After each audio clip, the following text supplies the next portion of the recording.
The 38th Ordinary Session of the Executive Council opened virtually in the presence of the leadership and officials of the AU Commission. South Africa's Minister of International Relations and Cooperation, who is the chairperson of the AU Executive Council, says it is vital that all African countries get the COVID vaccine speedily for the global containment of the pandemic.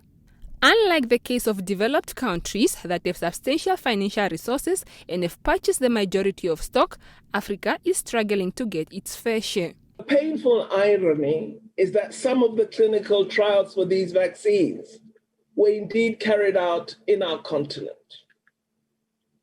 In other cases, some vaccines are packaged right here on the continent, and yet we as Africa struggle to access them for our populations.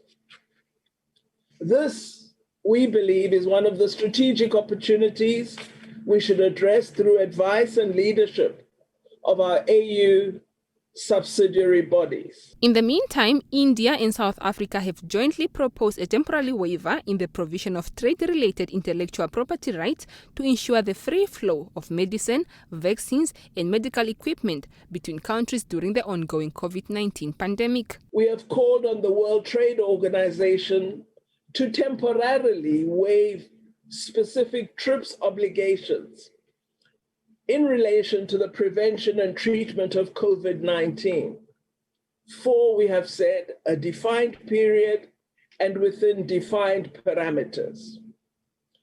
We thank many of the African member states of the WTO for their decision to support this important initiative. The Executive Council meeting is being attended by Ministers of Foreign Affairs from all the 55 AU member states, as well as other officials. The meeting will continue for 2 days to allow for deliberations on the different items on their agenda. The items include the consideration of the report of the Permanent Representatives Committee and the annual report of the activities of the Union and its organs for the period of January to December 2020. Other items on the agenda is the report on the African Union response on the COVID-19 pandemic in Africa and progress report on the operationalization of the African Inclusive Market Excellence Center.